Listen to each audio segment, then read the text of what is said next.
What's good, y'all? It's your boy D Double back at you with another video. This time we're gonna try to get through this.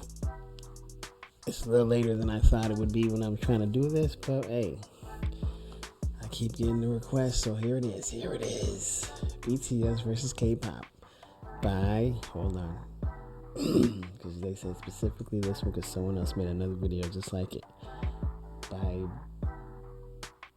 BBY Gang Mag, whatever that means. But we're gonna check this out because I've been getting in every video someone's putting this in there. So we gonna get through this. 30 minutes. Get your popcorn, y'all. Get your popcorn. I'm gonna try not to pause too much because I gotta work in the morning and I'm over here doing videos late at night trying to knock this 30-minute video, which is gonna be like 45 minutes. And I gotta wake up and do a new song because some new stuff is dropping tomorrow. Which one's dropping tomorrow? 3 Racha is dropping at like 6 in the morning, a new video. So we're gonna try to be here for that. But anyway, let's get it. Let's get it.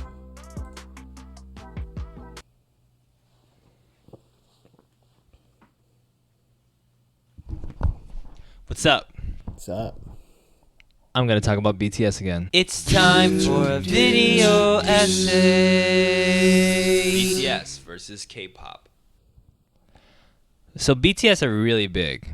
They're really big. They're big beyond the imagined constraints that groups like theirs are meant to reach. They've shattered numerous records for South Korean artists, including easily breaking the record for highest selling South Korean album with a 7-track EP that came out less than a year ago called Map of the Soul Persona. According to The Hollywood Reporter, they account for almost $5 billion of the South Korean economy, rivaling the value of that of Samsung and Hyundai. Those are multinational, multi-billion-dollar corporations being rivaled by a 6-year-old music group from an indie entertainment company. And in response, the rest of the world is confused as their fans, I swear to you, it's like the Beatles have, like, Lazarus just risen from the dead. Like, people are Map of the really Soul, which has already had 3 million pre-orders. We have some very big fans right outside the studio today.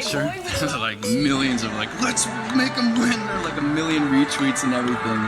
It makes me and Shawn Mendes are like, how do we get this type of fan base? K-pop is a genre of music, and in order to be a K-pop artist, you got to go through K-pop college, and that's actually a real thing. It's understandable that people would be confused. How could a music group whose primary language is Korean dominate international markets to the point of being the best-selling record globally in 2019 with 1 EP that had 1 single? In order to understand, at least well enough, how BTS became this big, you'd have to have an understanding of South Korean history, the South Korean music industry, international hip-hop, and social media fandom at the least. And most publications either aren't able to gain these understandings or don't care to. So instead, most of the conversation focuses on one ostensibly understandable part of BTS's identity: K-pop. I mean, after all, BTS are a K-pop. I'm guilty. I was not checking for him. Fun fact, I had recorded the BTS Tiny Desk concert probably 2 weeks before I dropped it because I was like, nah, I don't want to drop that one. It's K-pop. Ain't nobody gonna look at that. And then I dropped it and it went freaking crazy. Guilty. His identity: K-pop. I mean, after all, BTS are a K-pop group, right? Maybe? I think. You can't gain a true understanding about BTS's rise to success without understanding the world they came from, which is K-pop. The problem is, most people don't understand K-pop or BTS as much as they think they do. What do you think when you think of K-pop, casual audience member? I'd guess you think of screaming teenage girls, perfect looks and choreography, simple English hooks, and of course that spooky underbelly that every magazine and their mama has lined up to cover over the years. There are 2 problems with this. 1, BTS have succeeded in great part due to their divergence from these common K-pop qualities. But when BTS and their success are constantly grouped in with K-pop by Western media, the people being introduced to them who only know those things are going to think that BTS success comes down to those things, which could be further from the truth. but still I can vouch for that too. I can vouch. Y'all know. D-Double's been awakened. D-Double is woke. I can actually say that I'm woke to this. Other versions of woke people just don't know what they're talking about, but I'm woke to this. Yeah, BTS is. Yeah, they not that.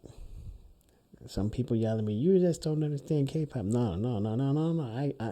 You can't tell me I don't understand K-pop now. You can't. And they still not K-pop. They are everything and anything, period. media, the people being introduced to them who only know those things are going to think that BTS success comes down to those things, which could be further from the truth, but still isn't really true. And two, K-pop is a lot more complicated than the ideas everyone has of it. Even the people that study and discuss Korean music disagree on their definitions of what K-pop. That's facts too, because like a good example of what I thought K-pop was would be, I think it was Twice, and they had this song, I think it was Scientist. I think that's the one that would best describe what I thought all K-pop was going to be. Like, I was not expecting hip-hop, especially not to the extent that I've been getting it. Between August D, J Park, even J Hope and RM, Mamamoo, Blackpink. I mean, ain't nothing like what I thought it was gonna be. Nothing. It's totally different. Everything. And I guess you can say not even just BTS is anything and everything. You could just say K-pop is freaking anything and everything. And some people even break it down into further genres of K-hip-hop and K-rock and all that. Oh, can't forget Dreamcatcher. I mean, they're freaking K-pop, but yet they're like rock. They should just, I don't even want to just say, just call it Korean music, because it's not that either. I don't know. Just don't classify it. Screw it. It's music from over there. If you're from over there, it's music from here. Not here as in U.S., but since you're over there, it would be here type of thing. But now I'm just confused, and I'm sure y'all are too. Anyway, let's go. Pop is and what the term K-pop even means. I've been tangentially in the media industry for less than 2 years and covering BTS for less than half a year. And I'm here to tell you that the media industry is not covering BTS as well as they should in the West. I started a Twitter account with the goal of explaining these topics in a form that blends journalism and social media. It's a Twitter account called TY But Disagree. Today we're launching the first episode of our TY But Disagree video series, hosted right here on Baby Gang, my YouTube channel and fake media company. If any of this is confusing, it doesn't matter. Here's what matters. Today we're going to talk about BTS in relation to K-pop. We're going to learn about what K-pop is, what BTS are, and whether or not BTS are even a K-pop group in the first place. And before you close this video and dismiss that question as absurd, I assure you, this stuff is way more nuanced than you think it is. Part 1. What is K-pop? Is K-pop a genre or an industry? Yes or no?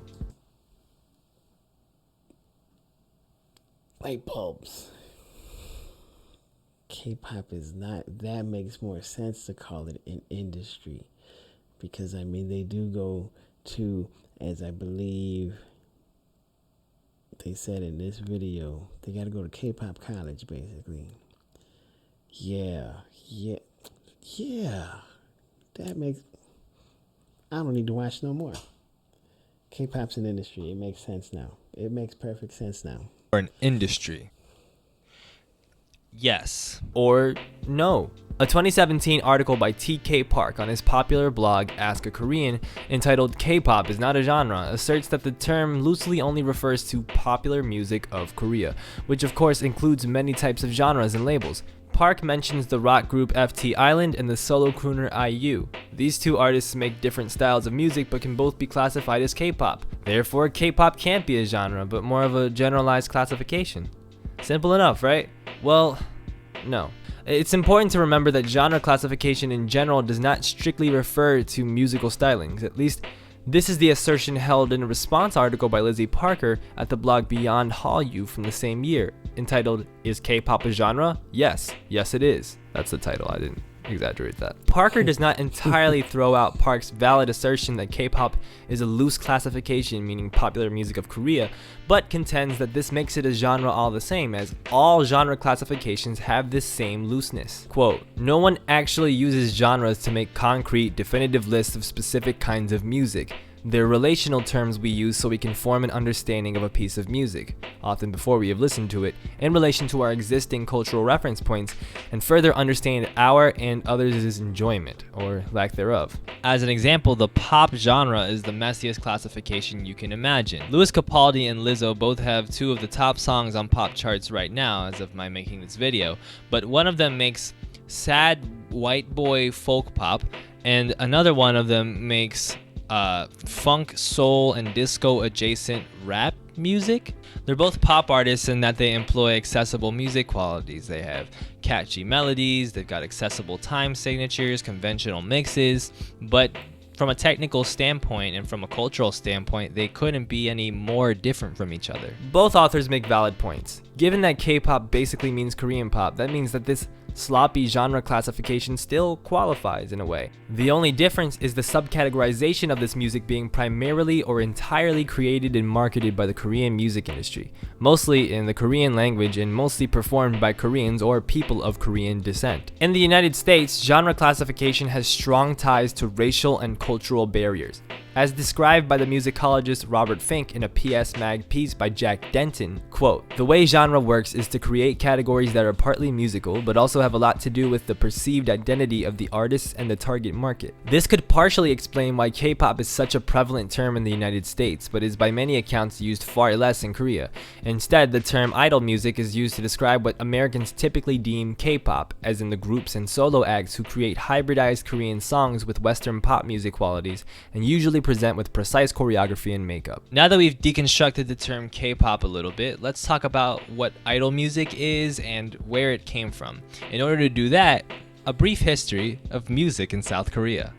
Let's go! For centuries up until the late 1800s, Korean culture was shaped. Oh, this is killing me because, I mean, I've seen a lot of this in other videos.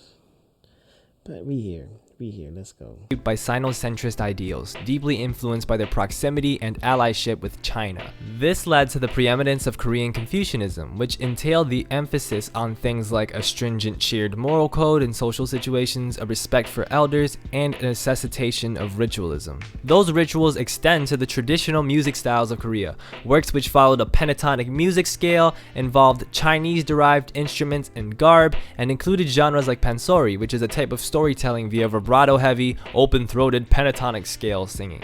These styles of music involved very conservative performances. The body is still, the clothes are unrevealing of any flesh.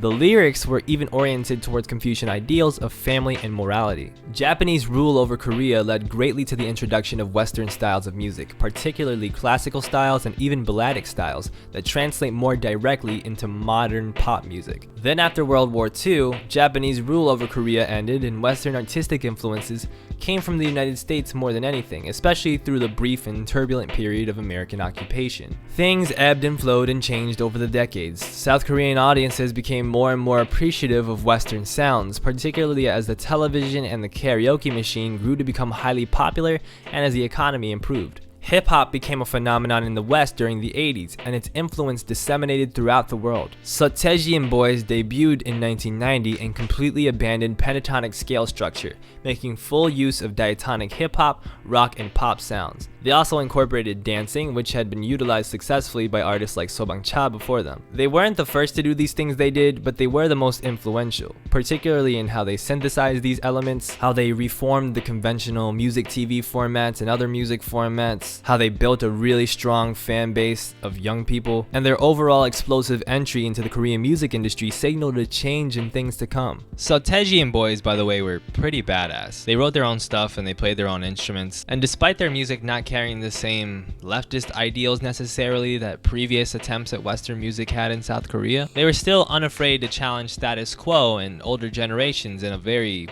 un-Confucian way. Notably, in 1988, South Korea lifted travel restrictions on its citizens. After Sateji, westernization in Korean pop music accelerated quickly, with the rise of groups like H.O.T., who are considered the first idol group as they were the first to be scouted, trained, and put together to become a hit boy band, as well as the rise of Korean dramas like the big 2002 hit Winter Sonata. A sudden, drastic, and ongoing increase of intrigue in South Korean culture and art began globally. This phenomenon is referred to as Hallyu. As a side note, I recommend that those interested in Hallyu read Kim Buk-rae's Past, Present, and Future of Hallyu paper, as well as John Lie's What is the K in K-pop, which greatly informed this history section of the essay that I'm doing. In the former, Kim states the following of Hallyu and its focus of decentralizing Western culture by adapting it. Quote, under the current circumstances, the Hallyu boom is emerging in the modernized/industrialized East Asia, where people with an economic power have a strong desire to be the cognitive subjects of their cultural activities. In this context, Hallyu can no longer be considered a simple cultural acculturation, but a transcultural phenomenon, or a process of cultural power reorganization through the complex/dynamic movements of people, mass medias, and transnational capitals. Thanks to this eventual embrace and aim for perfection in the realm of popular Western forms, South Korea's economy is boosted drastically year by year by its cultural exports. Understanding Korean history teaches us a few things. One, that Korean culture is divided between past and present, between Western ideals and the remnants of Confucianist, Sinocentric ideals. While South Korean society still retains these moral codes and customs related to respect and ritualism, it's also being pulled quickly in the direction of more liberal, rebellious, anti-traditional ideas, in part because these ideas are fueling boosts to the country's economy. This conflict manifests in the music itself and the music industry, which is very dead set on upholding certain traditions and approaches while using art forms like hip-hop that are built on anti-establishment, anti-ritual values. This creates a tension within the music that is ironically, uniquely Korean, despite the fact that your average K-pop song bears little resemblance to anything that existed in Korea before the 20th century. Thusly, it teaches us that K-pop is more than just a genre or an industry. It is a cultural export and, somewhat antagonistically to the people who make money from K-pop, a progressive cultural movement, in a way. Additionally, K-pop is not just a genre or an industry specifically, but a format where music of various genres comes with a dance/visuals package.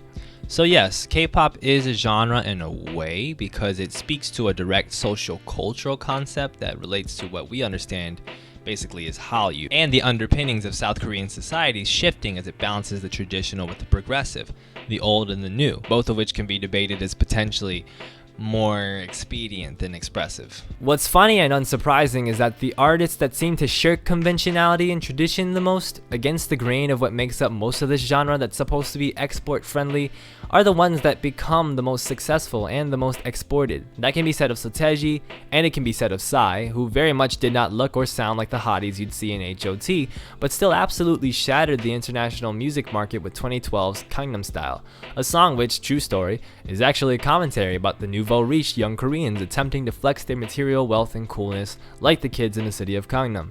It's basically the... Wow, did not know that. I was on like, man, what in the world is a Gangnam Style? And this dude just wild and crazy.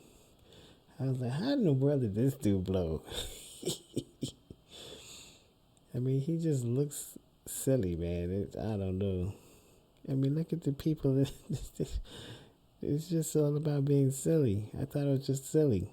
Direction of more liberal, rebellious, anti-traditional ideas, in part because these ideas are fueling boosts to the country's economy. This conflict manifests as creates somewhat additionally genre way based with the progressive expeditionality and it's still absolutely shy. The most successful and the most exported. That can be said of Sateji, and it can be said of Psy, who very much did not look or sound like the hotties you'd see in H.O.T., but still absolutely shattered the international music market with 2012's Gangnam Style, a song which, true story, is actually a commentary about the nouveau riche young Koreans attempting to flex their material wealth and coolness like the kids in the city of Gangnam. It's basically the dance craze EDM version of Beverly Hills by Weezer. So yeah, so Teji and his boys, don't forget the boys, they succeeded from shirking conventionality, and then Psy succeeded from shirking conventionality, and am I forgetting somebody? Part 2. Who are BTS and why are they so big? Okay, so Teji and Boys debut. They make Korean pop rap a thing, they become hugely influential, and then Lee Soo-man, president of SM Entertainment, realizes that black music is going to be key to constructing K-pop in the image of Teji and others, so he scouts an attractive boy band that blends sex appeal with hip-hop and calls it HOT. HOT succeeds, and soon floods of boy groups and girl groups follow to varying degrees of success, often paired with behind-the-scenes controversies, fan wars, slave contracts, and everyone's favorite subject of Twitter arguments, cultural appropriation. Hip-hop becomes super popular in Korea as fans of the genre and culture devise. Boy, I tell you, hasn't anybody ever heard the saying, imitation is just a form of like flattery or whatever? I mean, come on, man. Get over yourself already. I mean, it's not that serious, really. New ways in which the Korean language can be bent into rap music without sounding awkward or overly imitative of Americans and the uncomfortable ideas Korean society had of black American culture. Yikes. To thank for this, you have OGs like Verbal Chint and Tiger JK of Drunken Tiger, but you also have Epic High to thank, led by Korean-Canadian rapper and Stanford graduate Tableau. Fuck you if you don't think he graduated from Stanford. Epic High became successful not only in hip-hop subcultural circles, but also in the mainstream eye. In the midst of this booming new K-pop music industry, and by K-pop I do mean idol music, as well as the rise of rap music in the mainstream, a successful idol music producer named Pang Si-hyuk starts his own record label in 2005 called Big Hit Entertainment. The label struggles with money, but stays afloat by working with different groups. In 2010, one of Big Hit's producers, P-Dog, and an underground rapper named Sleepy are drunk. Sleepy says to P-Dog, "Hey bro, do you want to see this teenage rapper I found in an audition? He's pretty dope." And P-Dog says, "Bro, yes." So Sleepy finds these underground Korean rap videos of this one 16-year-old kid named Kim Nam-chun. P-Dog is like, "Bro, he's dope." And Sleepy is like, "Bro, I told you." And then P-Dog decides to tell Pang about Kim Nam-chun. And then Pang is like, "Holy cow, he's dope." And then P-Dog is like, "I told you." And then Pang is like, "Shut up, I'm your boss." And P-Dog is like, "Yes, I'm sorry, Mr. Pang." And then Pang is like, "Bring this kid in immediately to audition for my label." So Nam-chun comes in, he does the audition, Pang is blown away, and he signs him on the spot. Now the problem is, Pang doesn't know what to do with this kid. He knows he's the real deal and is devoted to making him part of a bigger project to get him famous. And so he decides, I'm gonna put Namjoon in a rap group, like Epic High. So they start holding auditions for rappers, and a bunch of them come and go. The second audition, which contained a video cattle call that has since become an infamous meme, brought in the group's second rapper, Min Yoongi, aka Suga. As time evolves, the idea morphs from being a rap group to being a rap Mr. Blue Blazer, my boy. centric idol group, and Suga and Namjoon realize that they have to dance, which probably sucked for them. What you have to understand about Big Hit is that they were a small company, really small. They would never be able to compete on the level of big labels like SM and YG, who would cherry pick amazing talent, offer them the best potential rewards, and put them in a well-resourced, regimented training system. Big Hit had no trainee system in place when they brought in Namjoon, and scraped by to create one, brought in more members, and adapted with what they had. There are many clips and pics online from this time period, which include the group's senior member, Jin, paying for the youngest member, Jungkook's food out of his pocket instead of from funding they had from Big Hit, which was quite low. When it was finally time for BTS to debut, their act was sharpened and had resolve. They were going to wear dark clothes and do lots of acrobatics and shouts on stage. They were going to critique Korean society based on their own feelings and influences from groups like Epic High, as encouraged by Pang and as part of Big Hit's mantra of music for healing. They were going to film themselves a lot, capturing their struggle to get better from the beginning. Their second ever reality show featured the group heading to Los Angeles to get drilled on hip-hop culture, which was to be a fulcrum of their ethos. So how did this group succeed so much more than any other big group before them? Generally, I'd say it's because they blended the subversive, progressive virality of acts like Soteji and Boys and Psy with the well-trained dynamism of big groups like Big Bang and EXO. But perhaps more importantly, BTS, intentionally and inadvertently, had an ethos. Being a fan of BTS meant sharing in that ethos. BTS and Big Hit pushed music for healing. Each of their records have messages, implicit and explicit, which encourage social change, respect, and self-healing. Their first ever series of albums, known as the School Series, tackled the commodification of dreams and the pressure from older generations, themes that would later surface in anti-establishment anthems like Bepse and Paradise. Or take the later Love Yourself album series as another example. The self-explanatory title bridges together a conceptualized album trilogy by the group which delved into themes of self-love and exploration of identity. And bear in mind that this kind of stuff, the trilogies, the thematic through lines, that's stuff that hadn't really been done in this format at all prior to BTS, and became influential moving forward. These albums were not only written to appeal to young audiences, but to guide young audiences to happier, healthier lives. See, now we're getting into stuff I haven't seen yet. That's pretty cool. Like, I kind of knew it, but it's cool to hear it, to kind of confirm it. Because that means... So it's trilogy albums, but they're like EPs to make a bigger thing. Kind of like The Weeknd and his trilogy. Oh, that was good. I wish we had that Weeknd back, but hey, I guess people grow and you don't always like the direction, but it is what it is. Let's go. Albums were not only written to appeal to young audiences, but to guide young audiences to happier, healthier lives. And in this way, BTS perfectly called to the duality we see in the history of K-pop, blending the exportable Western ideals of progressivism, expressivism, and rebellion with the Confucian ideals of respect and patience and morality. This is why older audiences as well as non-female audiences also highly approve of BTS, especially in Korea. They don't see the same facetiousness or consumerism in BTS's methodology. The general quality that gets brought up is authenticity or organicness, which are at their roots very confusing and toxic words but still feel apropos in describing the unique quality of BTS. Let's look at another article written by the aforementioned TK Park alongside author Youngdae Kim. It examines the boy band label given to BTS and how BTS compare with other boy bands throughout history, saying this of their organic status. Quote, BTS's music comes across as organic because it is a natural output of the members' own minds. It is not a coincidence that BTS began their musical journey with hip-hop, the genre that perhaps has the highest bar for authenticity. Lead rapper Kim Namjoon writes his lyrics, so does Suga, who also produces, so does J-Hope, who also produces, and the rest of the group, all vocalists, all contribute to the creative process in their own ways as well. But BTS not only have a message and an independent spirit and a creative vitality, they also have a little engine that could story.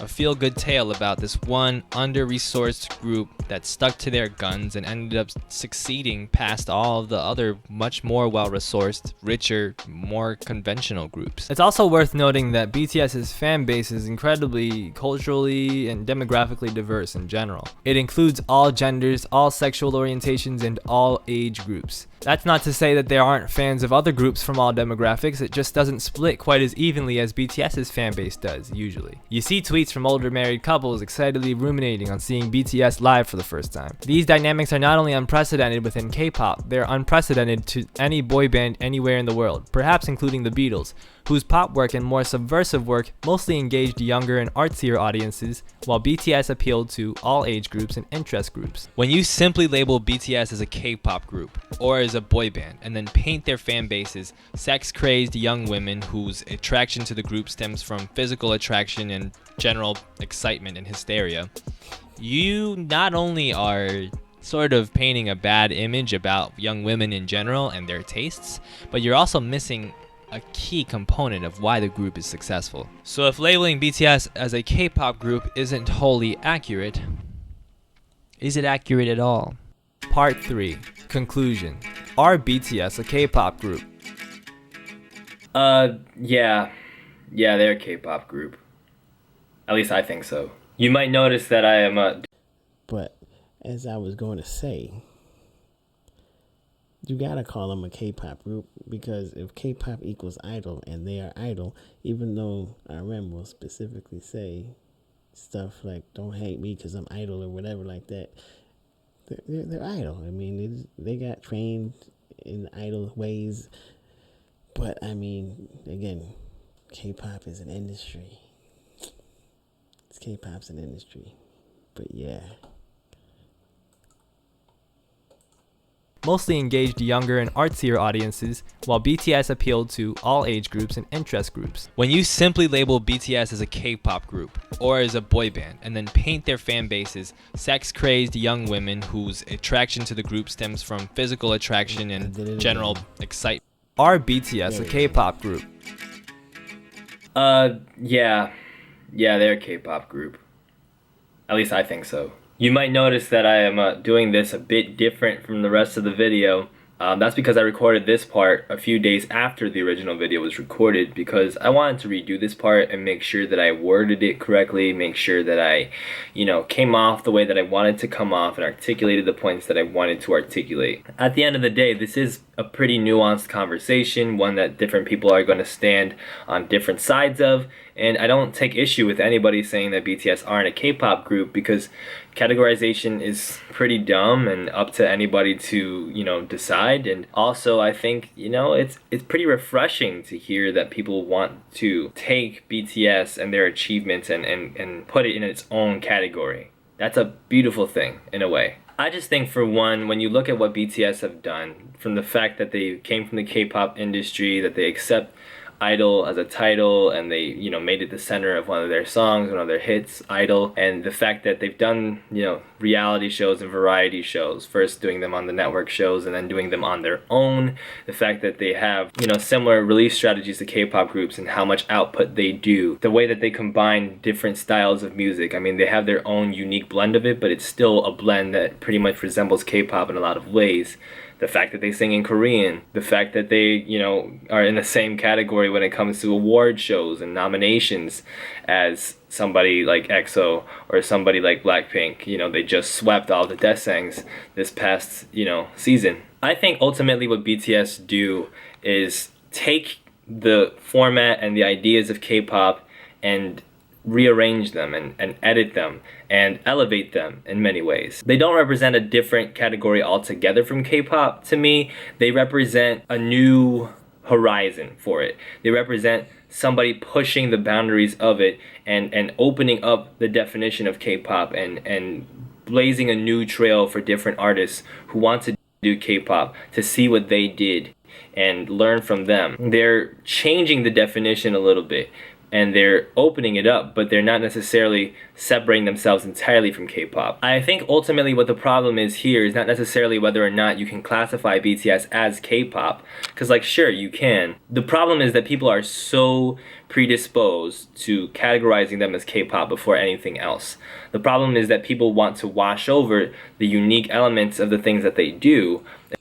Yeah, I think it goes back to what he said in the beginning, where you want to call them K-pop, but with your idea of what K-pop is, without, being open to hearing what K-pop truly is, which is just music out of Korea. It doesn't even really matter what genre it is. Because, I would not call Mamamoo and Dreamcatcher the same genre whatsoever. Just like with his example of Lizzo and that other guy. Very different. But yet they still fall under the same category. And it is what it is. But let's go.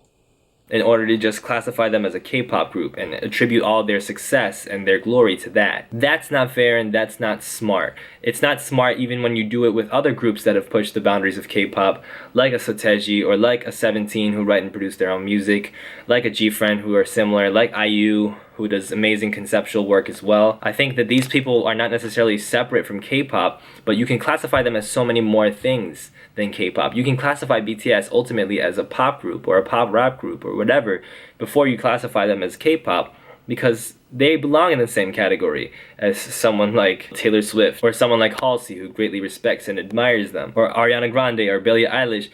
These are the kind of artists that BTS find themselves in the same level of global success as.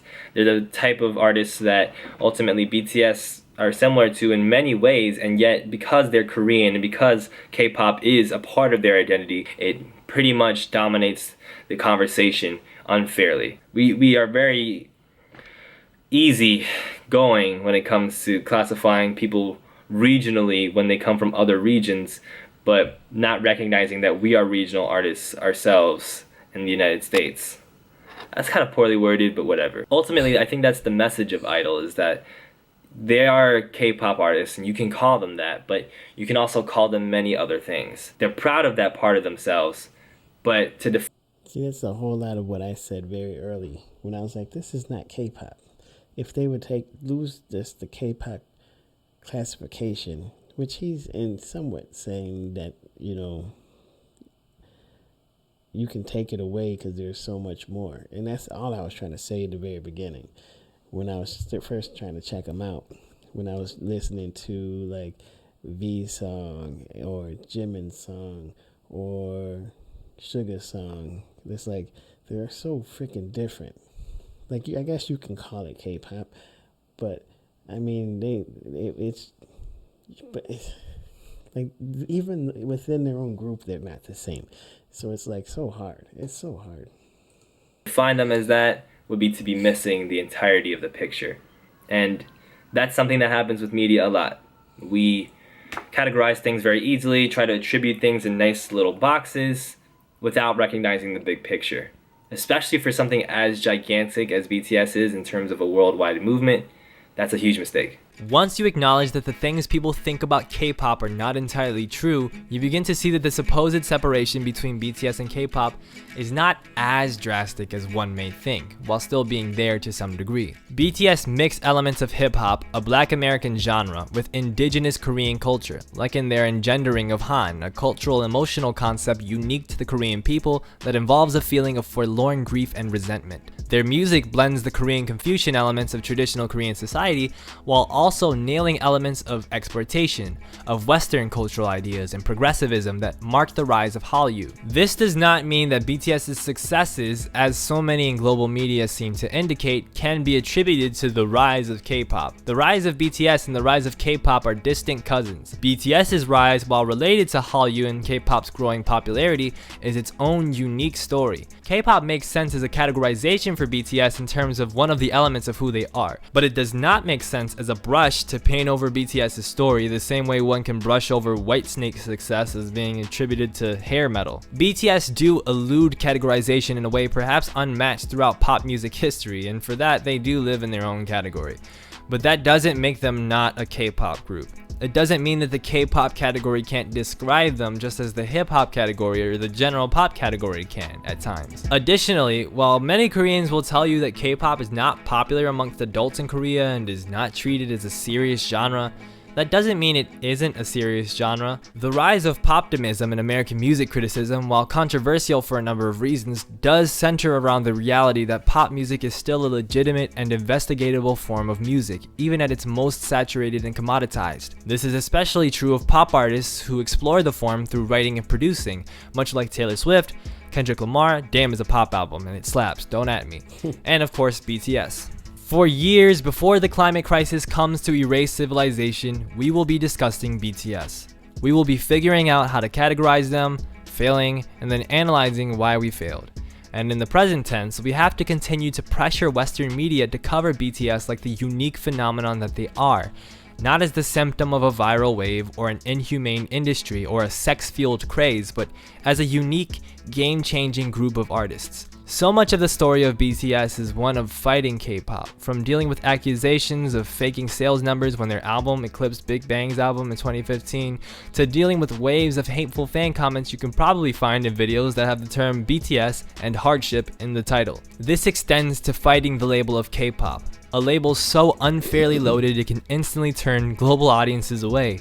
From conservative country boys in the south of the US, to the hyper-masculinist audiences from conservative countries in Latin America, to the leftist communities appalled by the spooky K-pop industry. That, by the way, is its own thing that we gotta cover in a separate video. We forget often that neither BTS nor K-pop can be properly and unilaterally.